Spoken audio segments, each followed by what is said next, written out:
ಮತ್ತು ಮಾರನೇ ದಿನ ಬೆಳಗ್ಗೆ ಅವನನ್ನು ಅರಣ್ಯಕ್ಕೆ ಕರ್ಕೊಂಡು ಹೋಗೋದಕ್ಕೋಸ್ಕರ ರಥನೆಲ್ಲ ರೆಡಿ ಮಾಡ್ತಾ ಇರ್ತಾರೆ. ರೆಡಿ ಮಾಡಿಬಿಟ್ಟು ಜನಗಳೆಲ್ಲ ತುಂಬಾ ಗೋಳಾಟ ಮಾಡಿ ತುಂಬಾ ಬೇಜಾರು ಮಾಡಿಕೊಂಡು ದುಃಖದಲ್ಲಿ ಅವನ್ನ ಕಳಿಸ್ಕೊಡ್ತಾರೆ. ಯಾರೊಬ್ಬರಿಗೂ ಅಲ್ಲಿಂದ ಹೋಗೋದು ಇಷ್ಟನೇ ಇರೋದಿಲ್ಲ.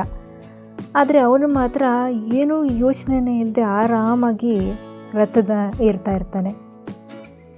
ಆದರೆ ಎಲ್ರಿಗೂ ಆಶ್ಚರ್ಯ ಆಗ್ತಾ ಇರುತ್ತೆ, ಸಾಯೋದಕ್ಕೆ ಇವನು ಇಷ್ಟೊಂದು ಸಂತೋಷವಾಗಿ ಹೇಗೆ ಹೋಗ್ತಾ ಇದ್ದಾನೆ ಅಂತ. ರಥ ಹೋಗ್ತಾ ಹೋಗ್ತಾ ಹೋಗ್ತಾ ದಟ್ಟ ಅರಣ್ಯದೊಳಗಡೆ ಹೋಗೋಣ ಅಂತ ಹೋಗುತ್ತೆ.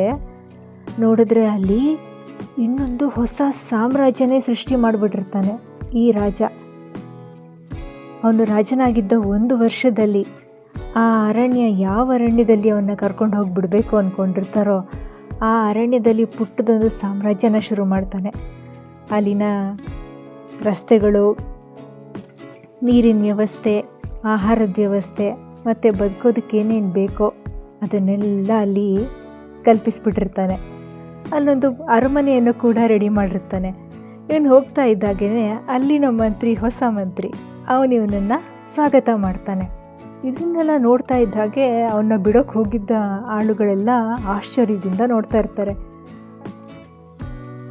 ನಾವು ಜೀವನದಲ್ಲಿ ಪ್ಲ್ಯಾನ್ನ ಹೆಂಗೆ ಮಾಡಬೇಕು ಅಂತಂದರೆ, ಈಗ ಕಷ್ಟ ಆದರೂ ಪರವಾಗಿಲ್ಲ, ಮುಂದೆ ನಮ್ಮ ಜೀವನ ಎಷ್ಟು ಚೆನ್ನಾಗಿರುತ್ತೆ ಅನ್ನೋದನ್ನು ತಲೆಯಲ್ಲಿ ಇಟ್ಕೊಂಡು ಈ ರೀತಿ ಪ್ಲ್ಯಾನ್ ಮಾಡಬೇಕು.